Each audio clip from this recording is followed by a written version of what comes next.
ഉമ്മച്ചൻ വിചാരിച്ചാലും ചിലതെല്ലാം നടക്കണ്ടീക്കേ. നടന്നാ ഉമ്മച്ചന് കൊള്ളാം.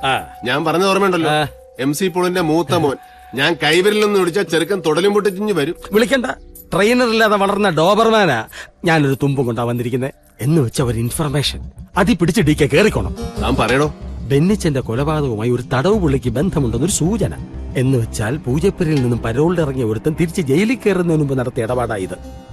അവനെ ആരിറക്കി, ആര് പറഞ്ഞിട്ടാ ഇടപെട്ടത് എന്നൊന്നും എനിക്കറിയാൻ മേല. സുഖോ എന്നാ ചെയ്യാ? എടാ, നീ അന്നൊരുത്തന്റെ കാര്യം പറഞ്ഞില്ലേ, പരോള് തീരുന്നതിന് മുമ്പ് ജയിലിലോട്ട് പോയ. എടാ, അപ്പൻ ഏതാണ്ട് മരുന്ന് കൊടുക്കാണെന്ന് പറഞ്ഞ് നീ അവന്റെ വീട്ടിൽ പോയില്ലേ? Chundan Baiju care of Poojappura central jail. ഒരു ഊഹവാ, എന്നാലും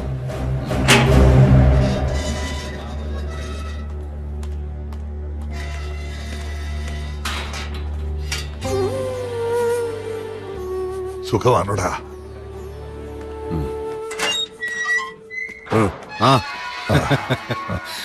അപ്പനും മോനും കൂടെ ഒരു ഇൻഫോർമൽ മീറ്റിംഗിന് ചാൻസ് ഉണ്ടാക്കാം. രാജീവൻ സാറ്, ഞാൻ പറഞ്ഞായിരുന്നു നിന്നോട്. വരൂ, തുറക്കണു. വാ.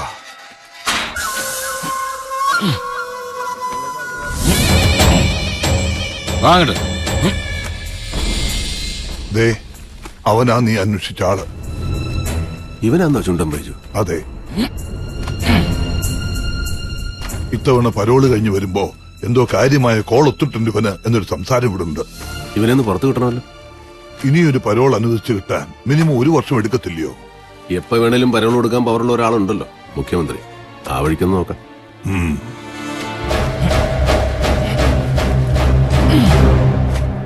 ആഭ്യന്തരം കയ്യിലില്ലാത്ത മുഖ്യമന്ത്രിയാ ഞാനെന്ന് സ്വാമിക്കറിയാലോ. എല്ലാം അറിയാം. ഒരു കാര്യത്തിനും തന്നെ വന്നു കണ്ട് ബുദ്ധിമുട്ടിക്കരുതെന്ന് വിചാരിച്ചിരുന്നു. പക്ഷേ ഇതിപ്പോ എന്തോന്ന് ഇത്രയ്ക്ക് ബുദ്ധിമുട്ട്? ഇതും കൂടെ ഒന്ന് ചെയ്യാൻ കഴിയില്ലേ പിന്നെ ഇറങ്ങിപ്പോകുന്നതല്ലേ നല്ലത്. കൊടുക്കൂ. അതെ, പറയൂ. ഔട്ട് ഓഫ് ദ വേ തന്നെയാണ്. പക്ഷേ എനിക്ക് അത്രയ്ക്കും വേണ്ടപ്പെട്ട ഒരാളാണ് എന്റെ മുന്നിലിരിക്കുന്നത്. ശരി, ഞാനുടനെ ഫാക്സ് ചെയ്യിക്കാം. Okay, thank you. വിളിച്ചത് ജയിൽ സൂപ്രണ്ടാ. അത് നടന്നു കഴിഞ്ഞു സ്വാമി. Thank U.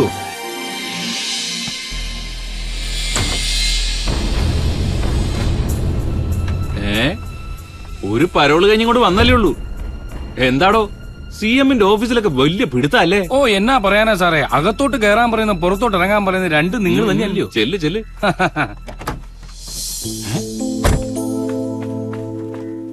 അളിയാ,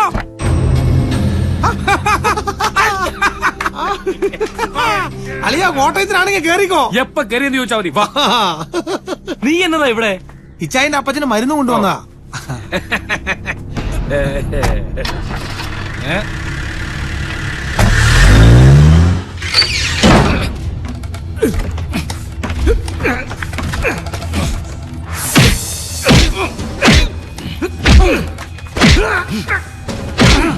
ഇച്ചായി, ഇത് വെറുതെ കൈമരക്കടത്തിന് കേസാ. ഒന്ന് വായ തുറന്ന് കരയണ പോലില്ല പുല്ലൻ. ഇവൻ കരയുന്നത് നിനക്ക് കേൾക്കണം.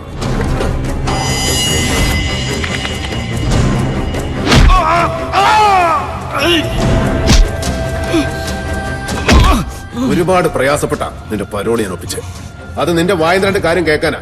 ബെന്നി പോളിനെ കൊന്നത് നീയാണോന്നും ആ പണി നിന്നെ ഏൽപ്പിച്ചത് ആരാണെന്നും രണ്ടും നീ തന്നെ പറയണം. പറടാ. പറയാം, ഞാൻ പിന്നെ പറയാം.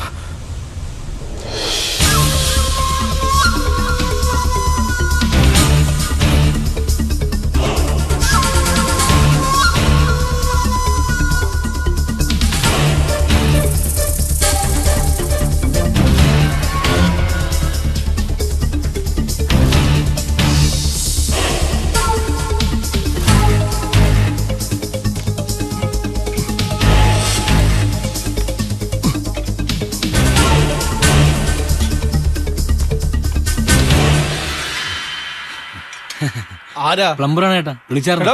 നിന്നേക്ക് എത്ര തവണ വിളിക്കണം? ആ മേലത്തെ മുറിയിലെങ്കിലും വെള്ളം വരുന്നില്ല. ഈ ബെന്നി കുഞ്ഞിന്റെ 100 ഈത്തവിളി കേട്ട് നിൽക്കുവാ ഞാൻ. എളുപ്പം ഞാൻ നന്നാക്ക്. ശരി ഏട്ടാ. പെട്ടെന്നാട്ടെ. ഇത് ഏതാ ഈ കുഞ്ഞ്?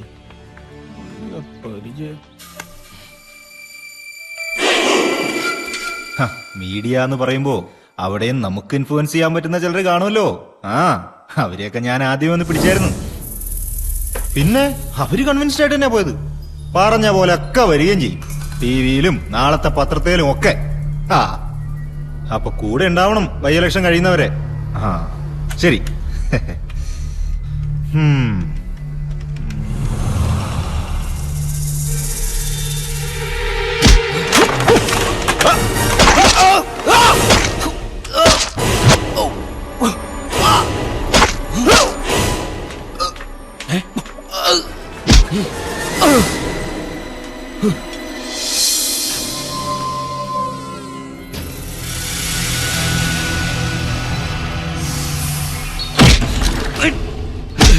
ഇവിടെ വാടാ.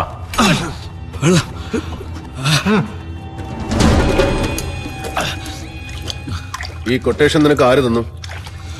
പറടാ. SP Rajagopal sir.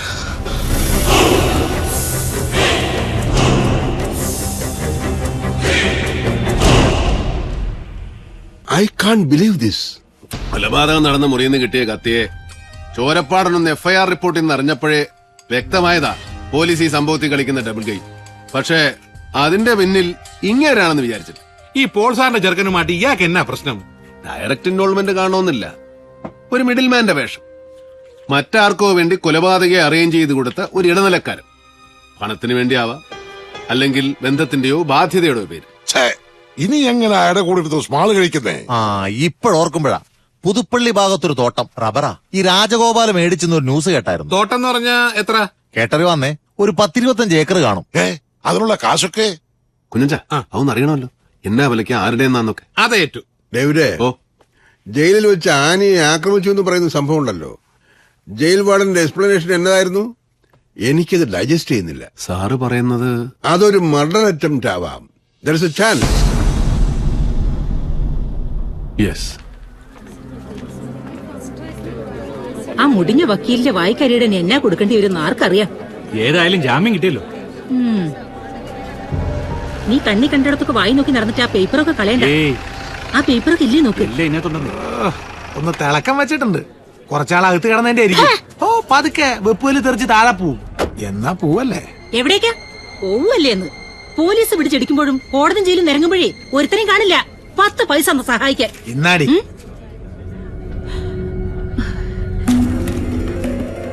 ഇപ്പൊ പോവല്ലേ? ഞാൻ വരാം. ശരി.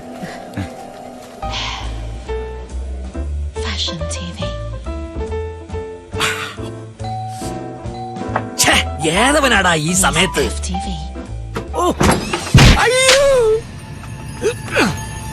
എടോ പന്നം പിള്ള എത്താ ജയിലിനകത്ത് കൊട്ടേഷൻ ബിസിനസ് നടത്തുവാ.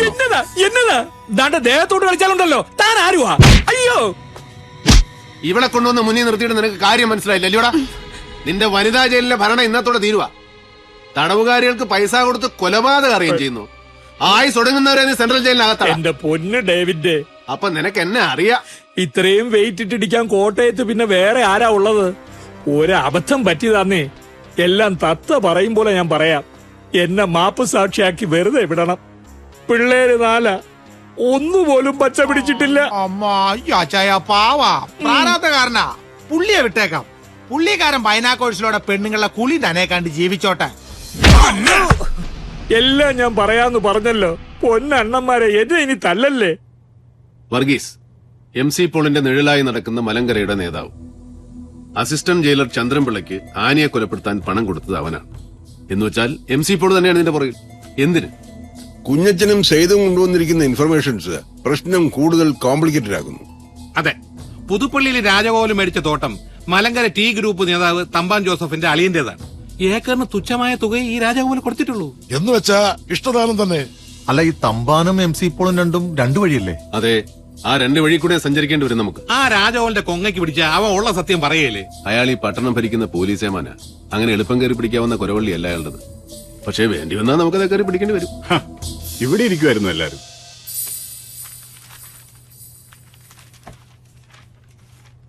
അല്ല ഇതെന്നാ പറ്റി? സ്മോളിംഗ് ഒന്നുമില്ലേ? ഇല്ല, ഞങ്ങള് നോമ്പില്ല. നോയമ്പോ തമ്പിച്ചായം പോകണം. കാർഷവും വരെ ഒരാളെ കാണാറുണ്ട്. തമ്പി സാറേ ഞാനുണ്ട്. വാ വാ. ഇതെന്നാ കുഞ്ഞച്ച എല്ലാരും കൂടി ഒരു നോയമ്പ് കൂടി? ഇതെന്തോന്നാ ഡീക്കെ? ഒരു നേർച്ചയാ. ഞങ്ങൾ എല്ലാവരും കൂടി ഒരു പങ്കുവെച്ചോടം തുടങ്ങി. അത് ലാഭത്തിലാവുന്നവരെ വെള്ളോടി വേണ്ടാന്ന് വെച്ചു. ആശയടക്കം പുണ്യമെന്നാണല്ലോ പഴമക്കാര് പറയുന്നത്. അതെന്നാടാവി എന്നെ കൂട്ടാതെ ഒരു പങ്കുവെച്ചോടും. ആര് പറഞ്ഞു നിങ്ങളില്ലാന്ന്? പ്രോഫിറ്റ് കയ്യിൽ വരട്ടെ, നിങ്ങളുടെ പങ്ക് നിങ്ങൾക്ക് തരും. കുഞ്ഞച്ചാ, ആ TV എന്ന് വെച്ചാട്ടെ. എന്നതാ വാർത്തകളെന്നറിയാമല്ലോ. ഞാൻ ഇറങ്ങുക. വല്ലാത്ത ബാക്ക് പെയിൻ, എന്നറിയില്ല. റബ്ബർ തോട്ടത്തിൽ കൂടെ നടന്ന് നടുവലക്കിയതാണോ അണ്ണാ? ഓഹോ, അതറിഞ്ഞോ? അവിടെ ഇവിടെയും കിടന്ന മുതലും പൊന്നും പണ്ടോ എല്ലാം കൂടെ വിറ്റുപറക്കി ഇരട്ടിക്കാശ് ബാങ്കിൽ നിന്ന് ലോണും അങ്ങനെ ഒരു ചെറിയ തോട്ടം വാങ്ങിച്ചു. ഈ പണിയെന്ന് പിരിഞ്ഞാലും നാളെ കഞ്ഞി കുടിച്ച് കിടക്കണ്ടടാ മോനെ. വേണം. നാളെ കുറിച്ച് ഓർമ്മ വേണം, കൂട്ടി വെക്കാൻ വേണം. സമ്പത്ത് കാലത്ത് തൈപത്ത് വെച്ചാൽ ആപത്ത് കാലത്ത് റബ്ബർ പാൽ വിറ്റ് കഞ്ഞും പുഴുക്കും അടിക്കാം. ചിലർക്ക് പക്ഷെ അനുഭവിക്കാൻ യോഗം കാണത്തില്ല. അങ്ങനെ വരാതെ നോക്കിയാ മതി. ചെല്ല്, എന്നിട്ട് പെമ്പർനോത്തിയെ കൊണ്ട് ആ നടു ഒന്ന് തിരുമിക്ക്.